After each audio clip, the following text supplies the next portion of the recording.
अस्सलाम वालेकुम क्लास। आज हम प्लाज्मा फ़िज़िक्स में अपना नेक्स्ट चैप्टर जो है वो स्टार्ट करेंगे, थर्ड चैप्टर। जैसा कि आप देख रहे हैं जिसका टाइटल है प्लाज्मास एज फ्लूइड्स।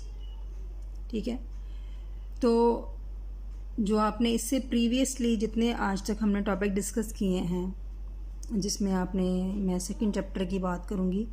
आपको उसका टाइटल अगर याद हो तो उस चैप्टर का जो टाइटल था वो सिंगल चार्ज पार्टिकल मोशन थी।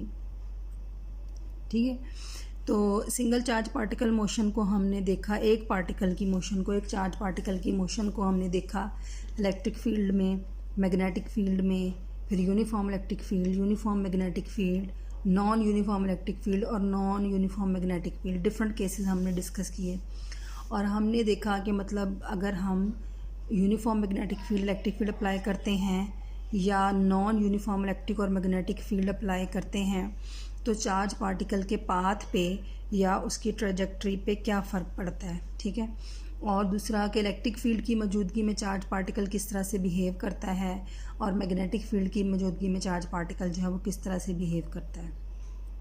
ठीक है, क्योंकि हमने प्लाज्मा की डेफिनेशन में ये पढ़ा था कि plasma consist of charge, ions and electrons और न्यूट्रॉन्स, यानी मतलब क्वाजी न्यूट्रल गैस है, जो कि quasi neutral gas consisting of electrons, ions and neutrals हैं विच एग्जिबिट्स कलेक्टिव बिहेवियर। ठीक है, तो अब ये हमने क्योंकि कंसिडर किया था कि प्लाज्मा के अंदर जो है वो चार्ज पार्टिकल है, इसलिए हम पहले सिंगल एक चार्ज पार्टिकल को कंसिडर करते हैं। ठीक है, हमने सब टॉपिक्स में एक चार्ज पार्टिकल के लिए सारा जो ट्रेजेक्ट्रीज़ या पाथ या मैकेनिज़्म या प्रोसेस जो भी था वो डिस्कस किया। वो चार्ज पार्टिकल इलेक्ट्रॉन भी हो सकता है, वो चार्ज पार्टिकल जो है वो आयन भी हो सकता है। अगर हमने कोई चीज़ आयन के लिए एक्सप्लेन की है तो उसकी बेस पे हम इलेक्ट्रॉन्स के बारे में भी बता सकते हैं। अगर हमने इलेक्ट्रॉन के लिए एक्सप्लेन की है तो उसकी बेस पे हम उसे आयंस के लिए भी डिफ़ाइन कर सकते हैं। ठीक है, बट अब यहाँ पे जब हम प्लाज्मा की बात करते हैं तो प्लाज्मा के अंदर सिर्फ एक चार्ज टाइप जो है वो प्रेजेंट नहीं है। प्लाज्मा के अंदर at the same time electrons भी मौजूद हैं, आयंस भी मौजूद हैं और न्यूट्रल्स भी मौजूद हैं।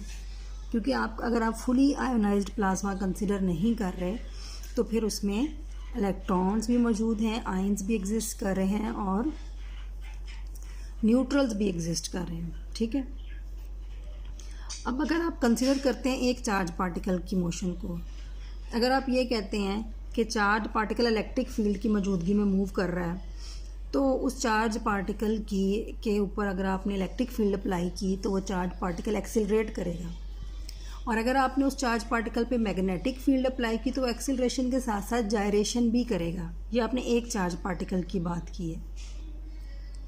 अगर यही आप प्लाज्मा के लिए बात करें जो कि एक सिस्टम ऑफ चार्ज पार्टिकल है तो उसमें तो बहुत सारे particles at the same time फिर एक्सिलरेट भी होंगे और जायरेट भी करेंगे। अगर इलेक्ट्रॉन एक डायरेक्शन में एक्सिलरेट कर रहे हैं तो आयंस दूसरी डायरेक्शन में एक्सिलरेट होंगे। अगर इलेक्ट्रॉन की जायरेशन एक डायरेक्शन में है तो आयंस की दूसरी डायरेक्शन में है। ठीक है, फिर इन चार्ज पार्टिकल की इन चार्ज पार्टिकल की अपनी मोशन की वजह से, मतलब अगर आप इलेक्ट्रॉन कंसिडर कर रहे हैं या आयन कंसिडर कर रहे हैं तो उनकी अपनी इलेक्ट्रिक फील्ड है। ठीक है, और अगर वो मूव करते हैं तो वो करंट प्रोड्यूस करते हैं, और अगर आप मैग्नेटिक फील्ड कंसिडर करते हैं तो अगर वो चार्ज पार्टिकल करंट प्रोड्यूस करते हैं तो फिर वो मैग्नेटिक फील्ड भी प्रोड्यूस करेंगे। ठीक है, तो कहने का मकसद ये है, ये सारे डिस्कशन करने का मकसद ये है कि प्लाज्मा के अंदर फिनोमिना या प्लाज्मा को एक्सप्लेन करना उतना सिंपल नहीं है जितना कि हमने एक सिंगल चार्ज पार्टिकल को एक्सप्लेन किया। सिंगल चार्ज पार्टिकल में आपने सिंपली लास्ट जितना भी जो आपने चैप्टर पढ़ा था उसमें आपने इलेक्ट्रिक और मैग्नेटिक फील्ड जो हैं उसको पार्टिकल की यूज़ किया और आपने पार्टिकल की पोजीशन या उसकी मोशन के बारे में बता दिया। ठीक है, लेकिन हम मोस्टली जो हम प्लाज्मास कंसिडर करते हैं या नॉर्मली जो टिपिकल प्लाज्मा लिया जाता है उसकी जो डेंसिटी होती है वो 10⁻12 आयन और इलेक्ट्रॉन पर क्यूबिक सेंटीमीटर होती है। ठीक है, यानी हम अगर ये पूरा सिस्टम ले रहे हैं, मैं अगर इस पूरे सिस्टम को प्लाज्मा कह रही हूँ, ठीक है, ये हमारा पूरा सिस्टम है प्लाज्मा का, और इसके अंदर मैं सिर्फ एक इतना सा पार्ट, इसका इतना सा वॉल्यूम कंसिडर कर रही हूँ, ठीक है। तो लेट्स सपोज जो इसकी डेंसिटी है वो 10⁻12 इलेक्ट्रॉन्स या आयंस पर क्यूबिक मीटर है, ठीक है। तो जब हम प्लाज्मा को एक्सप्लेन करने के लिए कोशिश करते हैं तो हमारे पास एक चार्ज पार्टिकल नहीं होता, तो हम बोलते हैं कि यहाँ पे n चार्ज पार्टिकल्स हैं, n इलेक्ट्रॉन्स हो सकते हैं, n आयंस हो सकते हैं। तो फिर हम एक सिंगल पार्टिकल की बात नहीं करते। प्लाज्मा के अंदर चीज़ें ज़्यादा कॉम्प्लिकेटेड वे में डिस्कस होती हैं, ज़्यादा सिंपल नहीं, इतना सिंपल नहीं है जितना सिंगल पार्टिकल को एक्सप्लेन करना है। तो प्लाज्मा के अंदर हम पूरे प्लाज्मा पे ओवरऑल अप्लाई करने के लिए प्रॉपर्टीज़ को या प्रोसेस को ओवरऑल पूरे प्लाज्मा पे डिस्कस करते हैं। उसके लिए हम उसका पर यूनिट वॉल्यूम की बात करते हैं, जिसमें पर यूनिट वॉल्यूम में भी लार्ज नंबर ऑफ आयंस या इलेक्ट्रॉन्स मौजूद होते हैं, ठीक है। और दूसरी बात यह है कि बहुत सारे फिनोमेनास ऐसे हैं प्लाज्मा के अंदर जो हम सिंगल चार्ज पार्टिकल की मोशन से एक्सप्लेन नहीं कर सकते, ठीक है। तो फिर प्लाज्मा में डेंसिटी या नंबर ऑफ पार्टिकल्स पर क्यूबिक सेंटीमीटर ज़्यादा होने की वजह से मोस्टली क्रूड मॉडल जो है वो अप्लाई किया जाता है। ये क्रूड मॉडल कौन सा मॉडल है? जो कि फ्लूइड मैकेनिक्स में यूज़ होता है, ठीक है। तो इसमें हम फिर क्या करते हैं, इस मॉडल की वजह से, फ्लूइड मैकेनिक्स इस मॉडल की वजह से हम प्लाज्मा को एज अ फ्लूइड कंसिडर करते हैं, ठीक है। तो जिस तरह से हम ऑफ कोर्स जब भी हम प्लाज्मा की बात करेंगे तो हम ये कंसिडर करेंगे कि ये एक फ्लूइड है जिसके अंदर इलेक्ट्रिकल चार्जेस मौजूद हैं, ठीक है। जिस तरह आप नॉर्मली फ्लूइड कहते हैं, पानी है, ये फ्लूइड है, उसके अंदर मॉलिक्यूल्स मौजूद हैं। तो यहाँ पे आप कंसिडर ये करते हैं कि आपका जो फ्लूइड है वो प्लाज्मा एक फ्लूइड है जिसके अंदर इलेक्ट्रिकल चार्जेस जो हैं वो मौजूद हैं। तो नॉर्मली फ्लूइड्स में आपने देखा है कि उनके दरमियान, पार्टिकल्स के दरमियान कोलिजन्स जो हैं वो पार्टिकल्स के दरमियान मौजूद होती हैं, जिसकी वजह से पार्टिकल जो फ्लूइड है एलिमेंट है वो फ्लूइड एलिमेंट जो है वो इकट्ठे मूव करते रहते हैं, ठीक है। तो यही जो फ्लूइड मॉडल, इस किस्म का फ्लूइड मॉडल है जिसमें कोलिजन्स भी मौजूद होती हैं, वो हम प्लाज्मा पे अप्लाई करते हैं। लेकिन प्लाज्मा के केस में हम कोलिजन्स को ज़रा इनफ्रीक्वेंट जो है वो कंसिडर करते हैं, ठीक है। अच्छा, अब बहुत सारे फिनोमिनाज ऐसे हैं जिसमें आप प्लाज्मा को जो है वो सिंगल चार्ज के तौर पे, सिंगल चार्ज पार्टिकल का प्रोसेस के ज़रिए एक्सप्लेन नहीं कर सकते, ठीक है।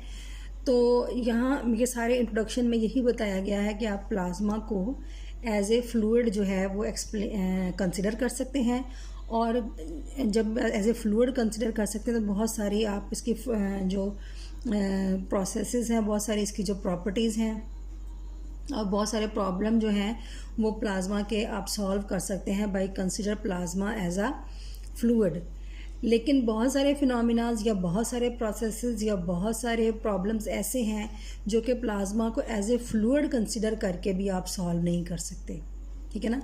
अभी हमने पहले क्या कहा कि अगर आप सिंगल चार्ज पार्टिकल की मोशन को आपने डिस्कस तो कर लिया कि सिंगल चार्ज पार्टिकल ऐसे मूव करता है, लेकिन जब आप प्लाज्मा के अंदर जाके वो सिंगल चार्ज पार्टिकल मोशन जो है वो अप्लाई करें तो मोशन तो सिंगल चार्ज पार्टिकल की उसी तरह से होनी है, लेकिन जब बहुत सारे सिंगल चार्ज पार्टिकल प्लाज्मा के अंदर मौजूद हों तो वो इतना सिंपल प्रॉब्लम नहीं रह जाता।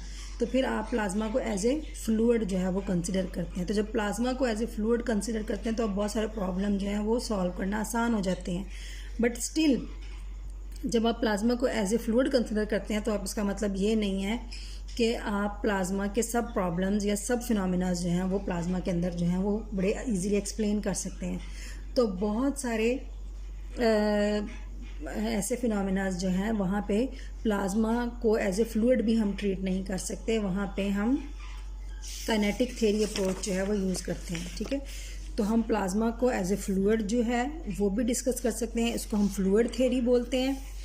और एक हमारे पास जो है वो काइनेटिक थ्योरी ऑफ प्लाज्मा है जो कि इसमें आगे अपकमिंग चैप्टर्स में आएगी। तो ये तो अभी हम फ्लूइड प्लाज्मा की बात करेंगे, प्लाज्मा को एज ए फ्लूइड कंसिडर करेंगे, तो अगर जहाँ पे ये प्रोसेस नहीं, हम ये वाला मॉडल नहीं अप्लाई कर सकते, फ्लूइड थ्योरी नहीं अप्लाई कर सकते, वहाँ पे हम प्लाज्मा में डिफरेंट प्रॉब्लम्स को सॉल्व करने के लिए, डिफरेंट मैकेनिज़्म को एक्सप्लेन करने के लिए हम प्लाज्मा की काइनेटिक थ्योरी या काइनेटिक मॉडल जो है वो यूज़ कर सकते हैं। ठीक है, तो काइनेटिक जो है ये इसमें हम मोस्टली माइक्रोस्कोपिक लेवल पे एक्सप्लेनेशंस कर सकते हैं, और जब आप फ्लूइड के तौर पे उसको लेते हैं तो आप मैक्रोस्कोपिक लेवल पे उसकी एक्सप्लेनेशन जो है वो डिफरेंट फिनोमेनास की कर सकते हैं। अच्छा, अब यहाँ आगे फर्दर ये है कि जहाँ कुछ प्रॉब्लम्स ऐसे हैं जहाँ पे ना आपकी फ्लूइड थ्योरी जो है वो सफिशेंट होती है एक्सप्लेन करने के लिए, और ना ही काइनेटिक थ्योरी जो है वो आपके प्लाज्मा के बिहेवियर को कम्प्लीटली एक्सप्लेन करती है।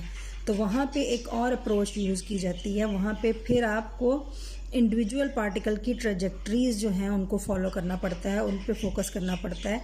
तो ये काम आसान नहीं होता मैनुअली करना, तो इसके लिए जो एडवांस लेवल पे हम जाते हैं और कंप्यूटर्स के ज़रिए, जिसे आप थ्योरेटिकल फ़िज़िक्स बोलते हैं, जिसमें आप सॉफ्टवेयर को यूज़ करते हैं, जिसमें आप प्रोग्रामिंग को यूज़ करते हैं, कंप्यूटर्स के ज़रिए जिसे आप सिमुलेशन बोलते हैं, उसके ज़रिए से आप प्रॉब्लम्स को सॉल्व करते हैं।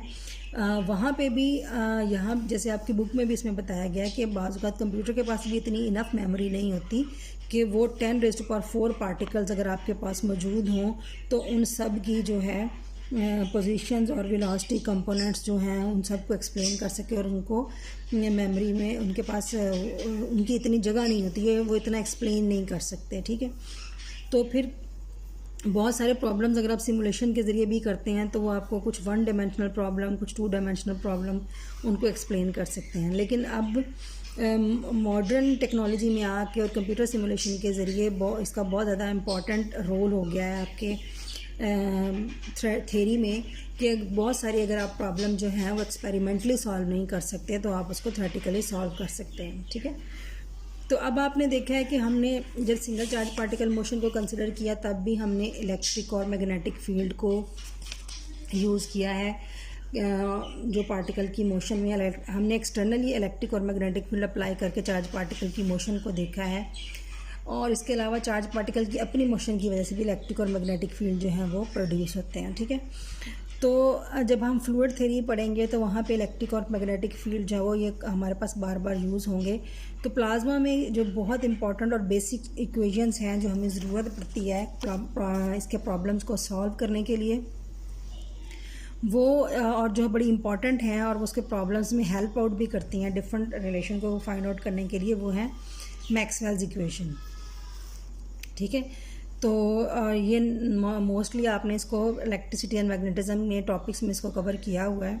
तो जैसे ये वहाँ पे मैग्नेटिज्म में, इलेक्ट्रोमैग्नेटिक्स में इंपॉर्टेंट है, तो इसी तरह से ये प्लाज्मा में भी, क्योंकि आपके पास चार्ज, इलेक्ट्रिक चार्ज मौजूद होते हैं, इलेक्ट्रिक मैग्नेटिक फील्ड एग्जिस्ट कर रही होती हैं, तो वहाँ पे भी ये इक्वेशन जो हैं वो बहुत इंपॉर्टेंट हैं। तो हम इनको यहाँ पे ड्राइव तो नहीं करेंगे, लेकिन हमें जनरली इन इक्वेशंस के बारे में पता होना चाहिए और ये हमारे पास आगे यूज़ होंगी। तो मैक्सवेल इक्वेशन तो हमारे पास डिफरेंट टाइप्स में मौजूद हैं। ये हमारे पास जनरल इक्वेशंस मौजूद हैं, इसके अलावा ये हमारे पास डिफरेंशियल फॉर्म में मौजूद हैं, इसके अलावा ये हमारे पास इंटेग्रल फॉर्म में मौजूद है मैक्सवेल्स इक्वेशंस। इसके अलावा हम सिंपली वैक्यूम के लिए भी डिफरेंशियल इसको मैक्सवेल्स इक्वेशंस को लिखते हैं, और मीडियम के लिए भी। तो यहाँ पे अभी हम इसको जनरली जस्ट वैक्यूम और मीडियम के लिए इसका रिलेशन जो दिए गए हैं उनको हम कंसिडर कर लेते हैं। तो ये फर्स्ट इक्वेशन आप देखें, मैक्सवेल्स फर्स्ट इक्वेशन जो है ये del dot E is equal to sigma over epsilon भी आप इसको बोल सकते हैं, और इस फॉर्म में भी इसको लिख सकते हैं। अगर आपको याद हो तो ये आपका गाज़िस लॉ है। ठीक है, इसके अलावा ये आपका del cross E is equal to minus B dot, इसको बी डॉट की फॉर्म में लिख लें या curl B by curl T की फॉर्म में लिख लें। इसके अलावा आपका del dot B is equal to 0, और ये आपकी fourth equation del cross B mu naught J plus epsilon E dot का मतलब partial E by partial T, ये आपकी वैक्यूम में इक्वेशन है। ठीक है, तो इसी तरह से अगर आप इनको मीडियम के लिए कंसिडर करना चाहें तो जब आप किसी मीडियम पे इसको अप्लाई करेंगे तो फिर आपका डी की फॉर्म में हम इसे लिखेंगे। डायलेक्ट्रिक मीडियम के लिए अगर आप लिख रहे हैं तो del dot D is equal to sigma del cross E is equal to, ये आपका वही रहेगा curl B over curl T, तो del dot B is equal to 0, और del cross H is equal to J plus partial D by partial T. और आपको पता है ये रिलेशन डी का जो रिलेशन है वो ई के साथ क्या है, D is equal to epsilon E, और बी का जो रिलेशन म्यू के एच के साथ है वो B is equal to mu H है। ठीक है, तो सिग्मा और जे जो हैं, सिग्मा और जे डॉट जो आप यहाँ पे कंसिडर कर रहे हैं, इनको हम बोलते हैं free charge density and current density. ठीक है, इसको हम क्या बोलते हैं, जो आपका सिग्मा और जे डॉट है इसको हम बोलते हैं फ्री, सिग्मा आपका क्या है चार्ज डेंसिटी, जे डॉट आपका क्या है करंट डेंसिटी। तो यहाँ पे सिग्मा और जे डॉट को हम फ्री चार्ज और करंट डेंसिटी बोलते हैं। ठीक है,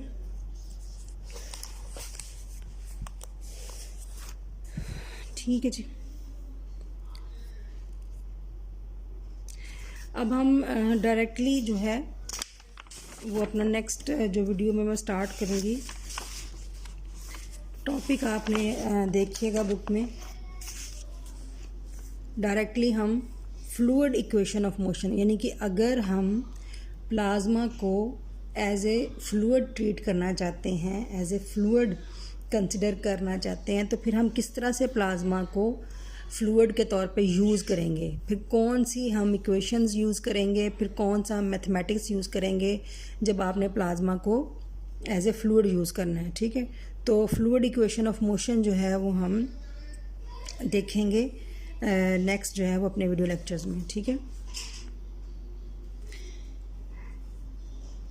तो जो इस अभी तक हमने किया है, जितने भी वीडियो लेक्चर्स किए हैं, उम्मीद है आपको वो क्लियर होंगे। ठीक है, तो इनको ये इस चैप्टर को हम स्टार्ट करेंगे। ये इम्पॉर्टेंट चैप्टर है आपका।